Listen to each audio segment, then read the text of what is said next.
विषय account chapter 6 साझेदारों की निवृत्ति। मैं आपकी टीचर योगी स्नेहलता। अब हम क्वेश्चन नंबर 15 ई एफ और जी 4:3:3 के प्रमाण में लाभ हानि बांटने वाले एक पेड़ी के साझेदार हैं।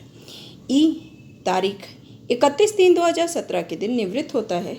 उस दिन की पक्की तलपट निम्न नीचे अनुसार दी गई है। पक्की तलपट है पूंजी दायित्व, संपत्ति लेना, रकम। सबसे पहले पूंजी दायित्व। पूंजी में ई एफ और जी 8,000, 5,000 और 2,000 यानी कुल रकम बाहर है 15,000। सामान्य अनामत खाता 2,000, लेनदार 8,000, देनी हुंडी 2,000, टोटल है 27,000।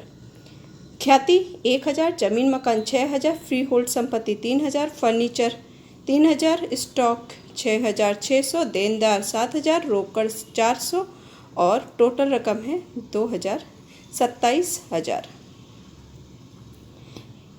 साझेदारी करार में हुए प्रावधान और साझेदारों ने निश्चित किए अनुसार साझेदार निवृत्त हो तब पहला है ख्याति की पेड़ी की जो ख्याति की कीमत है वो 7,000 निश्चित करनी है। दूसरा है जमीन मकान की कीमत 7,000 और फर्नीचर की कीमत 2,000 निश्चित हुई है। स्टॉक 10% अधिक कीमत से दर्शाए हैं और ई को 5,000 तुरंत ही चुका देने हैं और बाकी की रकम लोन के रूप में रखनी है। ई और एफ और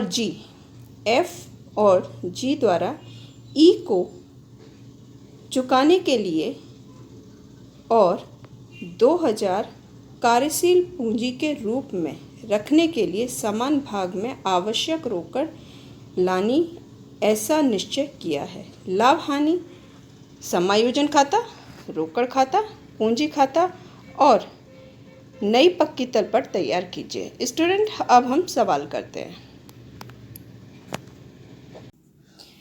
स्टूडेंट, अब हम क्वेश्चन नंबर 15 करते हैं। यहाँ पे भी पुनः मूल्यांकन खाता, साझेदारों का पूंजी खाता, बैंक खाता और 31 तारीख 1/4/2017 के रोज पूरे होने वाला वर्ष का आपका आर्थिक चिट्ठा बनाया जाएगा। निवृत्त होने के बाद का आपका आर्थिक चिट्ठा।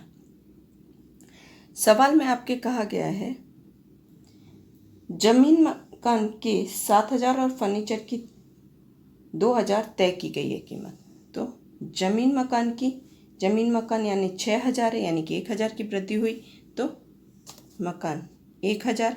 फर्नीचर में 1,000 की कमी हुई क्योंकि 3,000 है तो फर्नीचर 1,000 कमी हुई।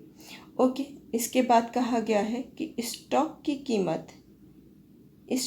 कीमत 10% अधिक रखनी है तो अधिक रखी गई है। तो स्टॉक कितना है हमारे पास?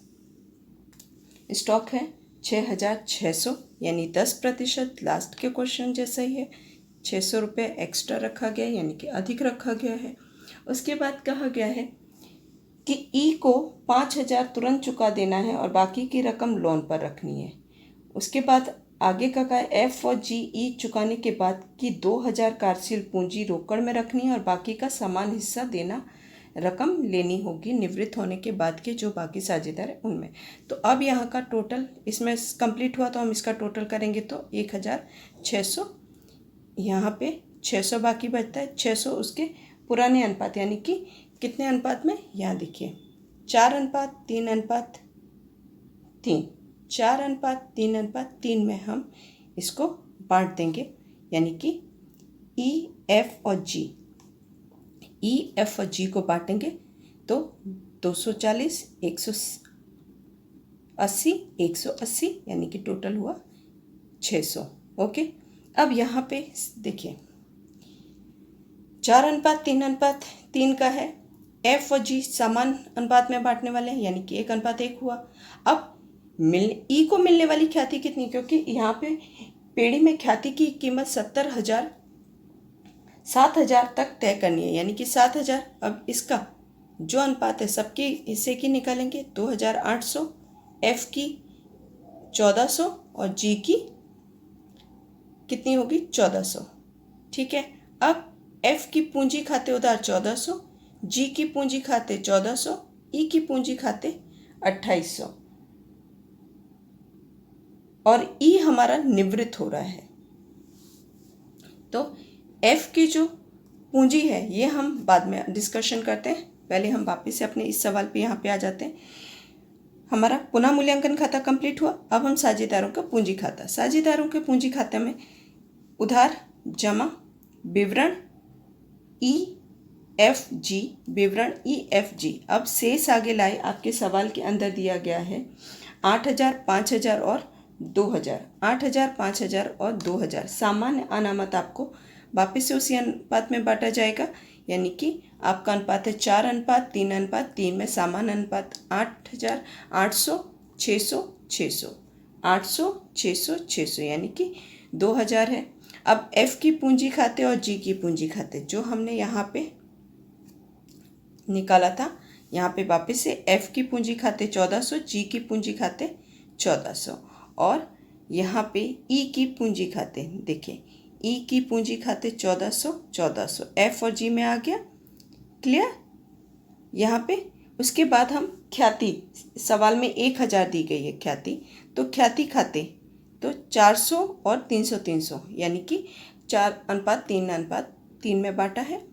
तो रोकड़ खाते 5,000, यहाँ पे क्या कहा गया है, ई को 5,000 रकम तुरंत चुकानी है और बाकी की रकम लोन में, यानी कि रोकड़ और बैंक खाते उधार 5,000, यानी कि यहाँ पे 5,000 आ जाएगा।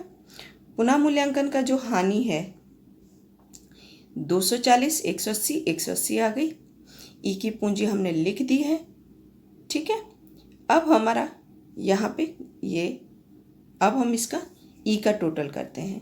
ई का टोटल आएगा 11,600। ई का टोटल आएगा 11,600, उसमें से माइनस करेंगे इतना सारा तो आएगा 5,960, 5,960 जो ई की पूंजी खाते रहेगा, ई की लोन खाते जाएगा और यहाँ पे ये खाता कंप्लीट होता है।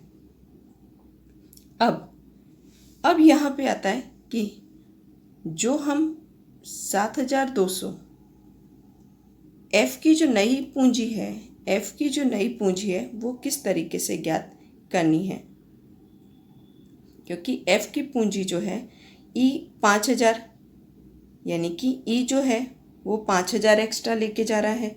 अब यहाँ पे देखिए शेष आगे लाए रोकड़ और बैंक खाता, अब यहाँ पे ये टोटल करेंगे तो शेष आगे लाए 7,020 और इसका इतना, ठीक है। अब हम यहाँ पे आपको लेके चलते हैं, यहाँ पे एफ और जी की नई पूंजी, एफ और जी की नई पूंजी 7,020, 7,020 और यहाँ पे 4,020 यानी 3,300, ये समान हिस्से में बांट दी गई है। जो रोकड़ आएगा वो समान हिस्से में बांटा जाएगा। माइनस करने पे 3,720, 3,720।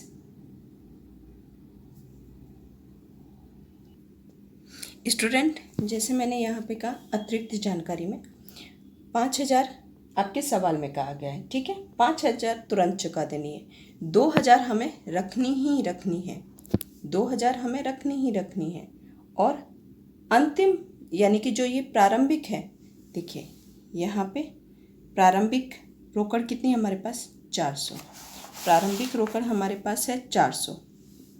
यहाँ पे देखिए ई की जो है 5,000 उसकी पूंजी प्लस 2,000 तो हमें रोकड़ रखना ही है, वो प्लस करेंगे, माइनस प्रारंभिक बाकी है 400, माइनस करेंगे तो कितना आएगा 6,600, 6,600 आया। अब कहा गया है जो बाकी की रोकड़ आएगी वो आपका ई और नहीं एफ और जी समान हिस्से में लेके जाएंगे, समान हिस्से में लेके जाएंगे, यानी कि ये होगा आपका 3,300, 3,300, ठीक है।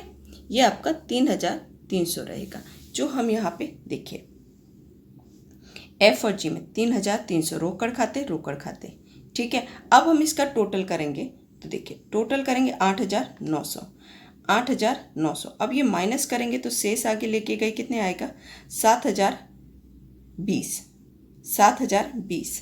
उसी तरीके से यहाँ पे 5,900 आएगा टोटल, और यहाँ पे आएगा 5,900 लिखेंगे तो बाकी शेष आगे लिखे गए कितना आएगा 4,020। 4,020 आया तो 4,020। अब हम इसका रोकड़ खाता बनाते हैं। रोकड़ खाते और बैंक खाते, शेष आगे लाए 4,000। एफ की पूंजी खाते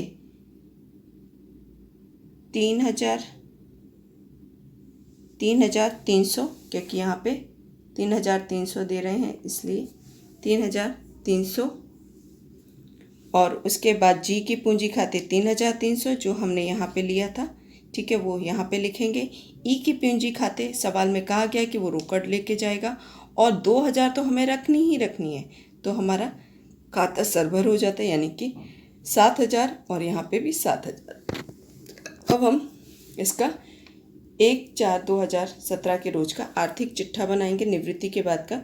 तो यहाँ पे जो शेष आगे लाए तो पूंजी हुई कितनी, जो 7,020 और 4,020 11,040, जो हमने यहाँ पे एफ और जी की पूंजी कितनी हुई 11,040, ठीक है, 11,040। लेनदार आपके सवाल में 8,000 हैं, देनदार हुंडी आपकी 2,000 है। ई की लोन जो यहाँ पे ई की लोन खाते लेके गए, यहाँ पे ई की लोन 5,960 है। उसके बाद ज़मीन मकान 7,000, फर्नीचर 2,000, स्टॉक आपका 6,000 है, फ्री होल्ड संपत्ति 3,000, देनदार 7,000 और रोकड़ आपके 2,000 रखने हैं, तो टोटल हुआ 27,000। यहाँ पे भी टोटल 27,000। इस तरीके से ये सवाल कंप्लीट होगा। यहाँ पे सिर्फ आपके जानकारी के लिए कि नई पूंजी कितनी होगी, तो एफ और जी देखो 7,020 माइनस 3,300 करेंगे तो बाकी उनका हिस्सा कितना बचेगा 3,720, और एफ जी का भी उसी तरीके से माइनस करेंगे, 720 रुपये उनका एक्स्ट्रा पूंजी में आता है, जो यहाँ पे इसकी असर नहीं बताई जाएगी। यहाँ पे स्टूडेंट ये सवाल यहाँ पे पूरा होता है।